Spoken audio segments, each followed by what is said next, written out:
मेरे ख्वाबों को छीना है किसी ने, मैं सबकी बेहिसी पर मुश्तइल हूँ।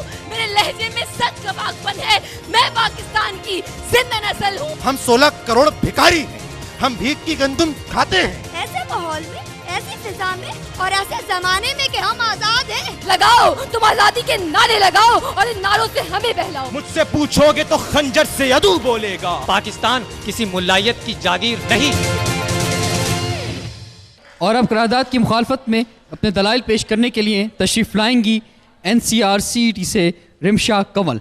जनाब सदर और मौजूद सामीन, आज की इस ऐवान में पेश करदा करारदाद हम आज़ाद हैं, मैं इसकी भरपूर मुखालफत करती हूँ। मेरे नज़दीक हमसे मुराद आज के 95% आम शहरी आम इंसान है और लफ्ज़ आज़ाद आज़ादी से लिया गया है, जिसके मायने हम अपनी ज़िंदगियाँ गुजारने में खुद मुख्तार हैं और लफ्ज़ हैं इजहार है आज के ज़माने का, आज के माहौल का। जनाब सदर, हमारे इस मुल्क में सिर्फ जागीरदार, सरमाएदार, वडेरे, मफाद परस्त सियासतदान ही आज़ाद हैं कि उन्होंने इस मुल्क को, अपनी जागीर और अवाम को अपना गुलाम समझे रखा है। अगर यही आज़ादी है कि अवाम के गले पर छुरी फिरती रहे, चादर और चार दीवारी के तकद्दुस को पमाल किया जाता रहे, हारियों की बेटियां उनके इज्जत कदम में पहुंचती रहे, बच्चे तालीम से महरूम रहे, तो मैं ऐसी आज़ादी को साथ सलाम करती हूँ। जनाब सदर, हमारे इस मुल्क में हाँ वो आज़ाद हैं, वो आज़ाद हैं कर्जे माफ कराने में आज़ाद, वो आज़ाद हैं अवाम को लूटने में आज़ाद, वो आज़ाद हैं अपनी मर्जी के फैसले करवाने में आज़ाद, वो आज़ाद हैं NRO को बरकरार रखने में आज़ाद। हाँ वो आज़ाद हैं, वो आज़ाद हैं कि वो जब चाहें हम गुलामों पर टैक्स लगा दें और अगर हम अदालतों की तरफ रुजू करें तो भी वो आज़ाद हैं कि वो टैक्स का नाम बदलकर फिर टैक्स लगा दें और अदालतें सुम्मुम बुकमुम खामोश तमाशाई बने रहें। जनाब सदर, हम आज़ाद नहीं हैं कि हमारे इस मुल्क में जहाँ अख़वत मोहब्बत की हुक्मरानी होनी थी वहाँ निफाक, सुबाइयत और लसानियत की हुक्मरानी की गई। जहाँ अमन सुकून की तमन्ना थी वहाँ दहशतगर्दी और तशद्दुद का राज है। असमतें सरेराह तार तार कर दी जाती हैं, मासूम नन्हे बच्चे रिस्क के हुसूल के लिए बेकार कैंपों का ईंधन बनते रहे, सरमाएदारों के शतकतों के लिए गरीबों का लहू चूसा जाता रहा। क्या हमारा जहन, जज्बात, कलम, ज़बान और सबसे बढ़कर क्या हमारी मईशत आज़ाद है? नहीं जनाब सदर, नहीं। यहाँ तो बोलने पे पाबंदी, सोचने पे ताज़ीरें, पाँव में गुलामी की आज भी है जंजीरें, आज झर्फ आखिर है बात चंद लोगों की, दिन है चंद लोगों का, रात चंद लोगों की, उठ के दर्दमंदों के सुबह शाम बदलो भी, जिसमें तुम नहीं शामिल वो निज़ाम बदलो भी, और तुसी समझते गए होगे। जनाब सदर, हम आज़ाद नहीं हैं कि इस्तेहसाल और करप्शन का जहर कौम की रग रग में उतार दिया गया है। तुम जियो हजारों साल, तुम खाते जाओ माल, तुम खींचो सबकी खाल, तुम तोड़ दो सारे जाल, फिर चलो सियासी चाल और हासिल करो कमाल, फिर और बनाओ माल, कानून तुम्हारी ढाल, तुम जियो हजारों साल, तुम जियो हजारों साल।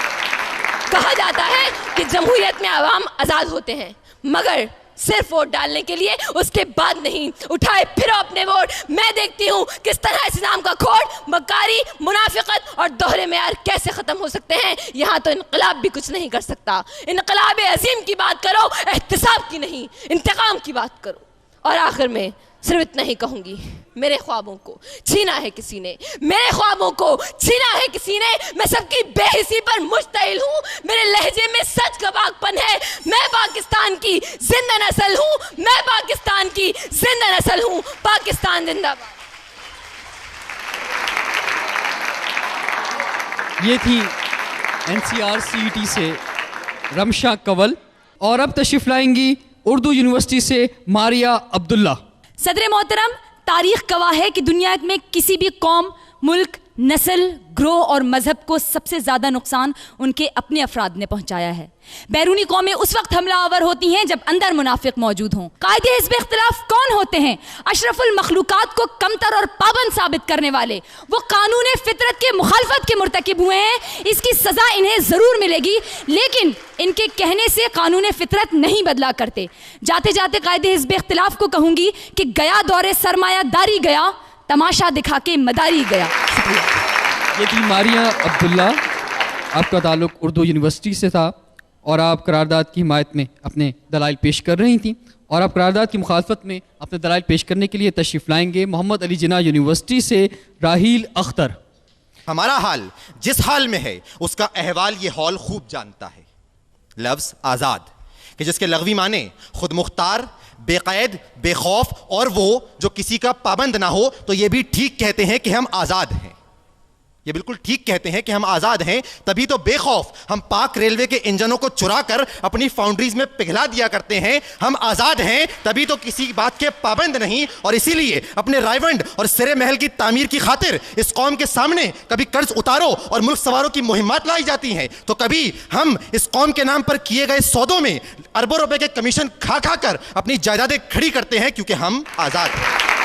हम आज़ाद हैं, हम आज़ाद हैं, इसलिए हमें किसी के सहारे की ज़रूरत नहीं। इसीलिए हम फ्रेंड्स ऑफ पाकिस्तान नामी चंदा बटोर तंजीम के ज़रिए अपने गोरे आकाओं के काले जूते चाट कर उनकी शराइत पर भीख वसूल करते हैं। हम आज़ाद हैं, इसीलिए हम हमेशा मोहताजी छोड़ने के और कशकोल तोड़ने के दावे करते हैं, लेकिन फिर भी IMF की तलख शराइत पर उस टूटे हुए कशकोल के टुकड़े टुकड़े की एवज़ इस धरती माँ का टुकड़ा टुकड़ा बेचने को तैयार हैं कि कर्जों के साए में हम पलकर जवा हुए हैं। कशकोल बन गया है कौमी निशा हमारा जर्नैल ताकत का, सियासतदान इक़्तिदार का, हुक्मरान कुर्सी का, और आम आदमी ज़ाती मफाद का पाबंद है। हमारा हर काम रिश्वत और सिफारिश का, हमारी मईशत इमदाद की, हमारी सकाफत फैशन के नाम पर फहाशी और नंगपन की, और हमारी अदलिया नज़रिया ज़रूरत की पाबंद है। जी हाँ अली वक़ार, हम क़तई तौर पर आज़ाद नहीं। और मैं आज आपके तवस्सुस से कायदे ऐवान और उनके हवारीन से पूछना चाहूँगा कि निज़ाम नौ के तकाज़े तुमसे सवाल करते हैं कि बताओ, क्या इसीलिए ये शराहें बनी थीं कि इस पर इस देश की आवाम सिसक सिसक कर मरे? क्या इसीलिए इस धरती ने अनाज उगला था कि नस्ल आदम और हव्वा बिलक बिलक कर मरे? और क्या इसीलिए आवाम ने इन हुक्मरानों को वोटों से नवाजा था कि ये हुक्मरान एक दिन डॉलरों के निछावर होते हुए लेमोजीन से बरामद हों और भारतीय रक़्क़ासाओं के जलवों के आगे और उनके कदमों में अपने ईमान को निछावर कर दें? जी हाँ अली वक़ार, हम क़तई तौर पर आज़ाद नहीं कि हमारे ये हुक्मरान बबांगे दोहल ऐलान करते हैं कि हमारी झोली में चंद डॉलरों की भीख डालो, हम तुम्हें मुसलमानों का लहू बेचते हैं। हमारे ऊपर से इक़्तिसादी पाबंदियां उठाने का वादा करो, हम तुम्हें वजीरिस्तान को कब्रिस्तान बनाने की इजाज़त देते हैं, और हमें IMF और वर्ल्ड बैंक की चौखट तो दिखलाओ कि हम तुम्हें वतन अजीज़ के किसी भी हिस्से पर ड्रोन हमलों की इजाज़त देते हैं, कि हम शर्मो हया से आरी हैं, हम 16 करोड़ भिखारी हैं, हम भीख की गंदुम खाते हैं, हम अपनी सोहनी धरती पर अपनों की लाशें लगाते हैं। क्या जाने MM आलम को हम दीवाने अंकल सैम के हैं, जैकी नाम नहीं तो क्या हम कुत्ते अंकल टॉम के हैं। एक हम पे जरा एहसान करो, ये मुश्किल तो आसान करो, इस धरती में दम घुटता है, एक वीज़ा हमको दान करो, 2 सांसें यहाँ पर भारी हैं, हम 16 करोड़ भिखारी हैं, हम 16 करोड़ भिखारी। ये थे मोहम्मद अली जिन्ना यूनिवर्सिटी से राहील अख्तर। और अब तशरीफ़ लाएंगी सर सैयद गर्ल्स कॉलेज से सदफ बशीर।